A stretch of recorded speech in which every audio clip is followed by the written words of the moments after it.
며칠 전에 저한테 편지가 왔어요. 한번 읽어보겠습니다.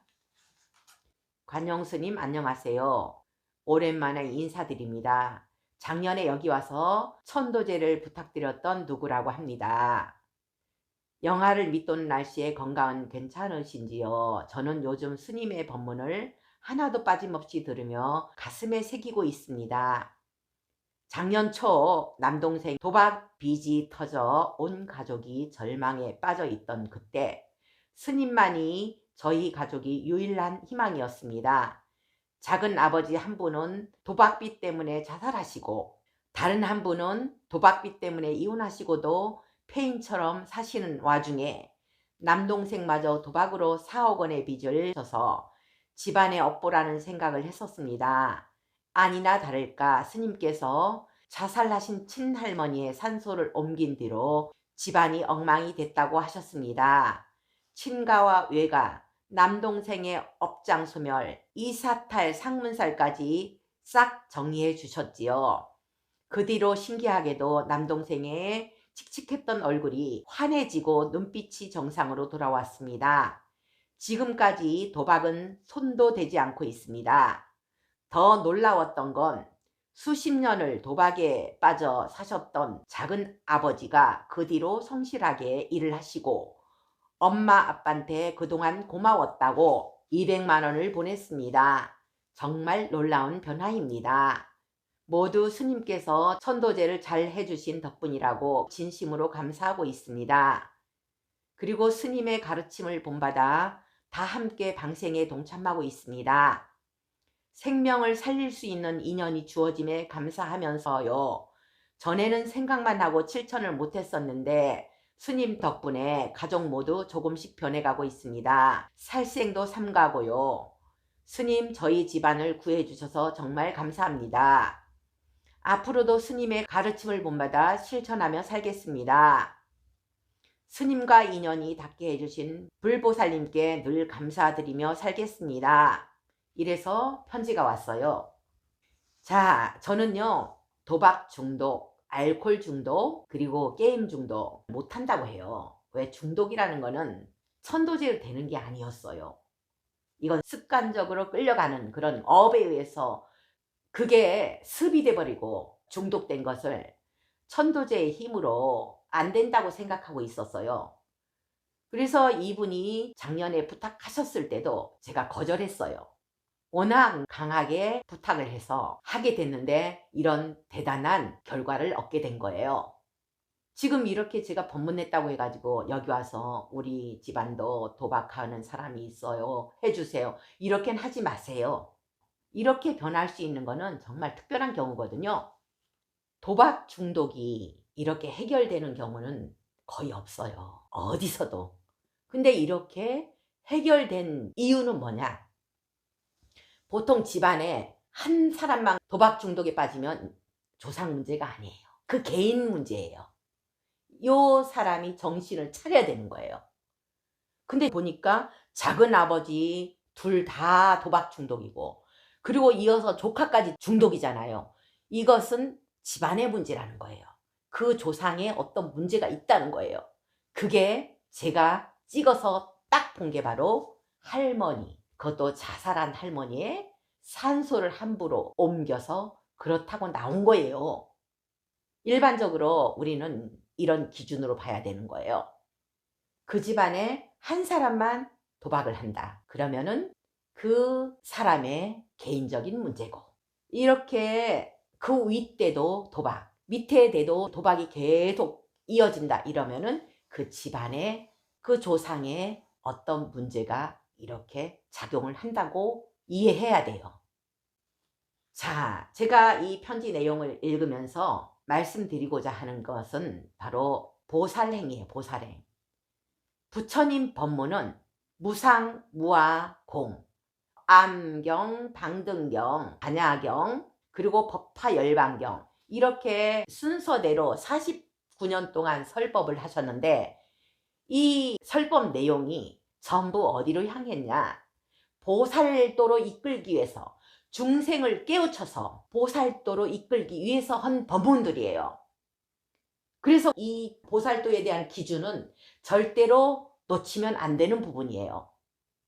보통 소원 성취 기도를 시키고 합격 기도 시키고 아니면은 동지 기도, 집안 잘 되는 기도, 이런 기도를 많이 받아요. 일반 절에서 많이 받는데 한 가지 소원이 이루어졌다 해가지고 만족할까요? 인간은 만족 못해요.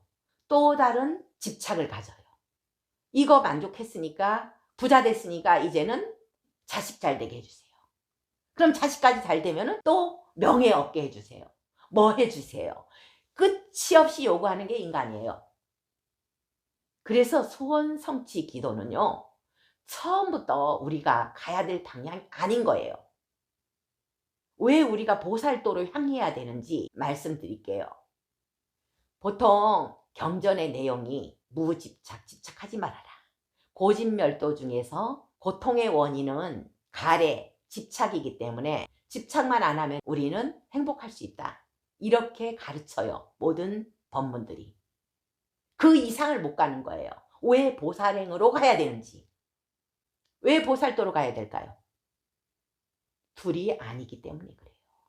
나와 남이 둘이 아니고 모든 중생들은 둘이 아니기 때문에, 부처와 중생이 둘이 아니고 인간과 축생이 둘이 아니기 때문에 우리는 법성계에 있는 법성 원흉 무이상, 둘이 아닌 이치로 가야 되는데, 둘이 아닌 이치이기 때문에 나만 행복해서 행복한 게 아니에요. 상대방도 같이 열반에 가야 모두가 행복한 세상이 되는데 우리는 그걸 놓치고 있는 거예요. 왜 부처님은 소승에서 아라한으로 끝내지 않고 보살을 강조할까요? 대승을 강조할까요? 그게 바로 법성 원흉 무이상이기 때문에 그래요. 둘이 아니기 때문에. 이 둘이 아닌 이치가 바로 공이에요. 공. 나와 남이 둘이 아니고, 내 자식 남의 자식 둘이 아니고, 인간과 축생이 둘이 아니기 때문에 우리는 보살행을 해야 된다는 거죠. 모두가 행복해야 이 세상이 극락정토라는 거예요. 극락세계는 모두가 평등한 세상, 모두가 행복한 세상이 바로 극락세계예요. 근데 아까처럼 무집착으로 끝나면은, 집착 안 하면 나만 행복하잖아요. 집착이 없으면 나만 행복한 거예요. 둘이 아닌 이치를 모르는 거예요. 그래서 저는요, 이 천도제도 다 보살행으로 이끄는 거예요. 아까 집안 봐요. 집안 식구가 전부 방생을 하고 살생을 금하고 이렇게 전부 가고 있잖아요. 이렇게 이끌어야 제대로 부처님 말씀을 실천하는 거예요. 얼마 전에 방생하는 분이 저한테 전달한 내용이에요. 어떤 분이 3억을 전세 사기를 당했대요. 받아낼 방법이 없대요. 그래서 35살밖에 안 된 이분이 매일 죽을 생각만 하고 있는 거예요. 어떻게 죽을까? 자살할 방법만 연구하고 있는 그런 친구를 보면서 가장 친한 친구가 방생을 권해세요. 이렇게 급할 때는 방생을 하라 하더라. 그래서 50만 원치 방생을 했대요. 하고 나서 4일 후에 좋은 소식이 전해졌대요. 전혀 불가능했던 그런 상황이었는데 전세비를 돌려받게 됐대요. 그 주인이 어떻게 마음이 바뀌어서 자기 재산을 털어서 했는 것 같아요. 전혀 씨도 안 먹히던 그런 주인이었는데. 그럼 이분은 어떻게 될까요? 이제부터는 방생을 하겠죠, 주로. 방생은 보살행의 가장 쉬운 방법이에요. 무외시보시, 두려움에 떨고 있는 저 물고기들을, 아니면 길거리에 터져 있는 저 축생의 사체, 거기에 매달려 있는 개미들까지 살릴 수 있는 무외시보시를 할 수 있는 그런 기회가 바로 방생이라고 이야기하는 거예요. 그래서 방생하다 보면은 나와 남이, 축생과 인간이 둘이 아닌 그런 이치를 경험하게 되는 거예요. 그리고 이렇게 방생하다 보면은 고기도 안 먹게 되는 거예요.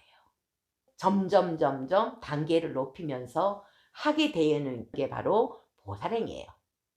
그래서 저는 업장 소멸 천도제든 집안 업장 천도제든 조상 천도제든 간에 다 보살행으로 이끌기 위한 그런 방법으로 쓰는 거예요. 저 소원 성취 기도 시키잖아요. 합격 발언 기도할 거니까 오세요 안 해요. 동지기도 동참하세요 이러지도 않아요 저는. 바란 마음 소원 성취 기도로 이끌지 않아요. 이 집안에 이렇게 업이 탁하니까 이런 고통을 당하고 있으니까 그 업장 소멸을 하는 게 이 천도제예요. 보살행으로 이끌기 위한 방편을 쓰고 있는 거예요.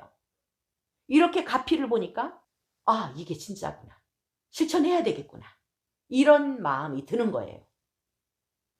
그래서 부처님 말씀의 핵심은 바로 모든 존재를, 모든 중생들을 보살도로 이끌기 위해서 법문하셨다는 거예요.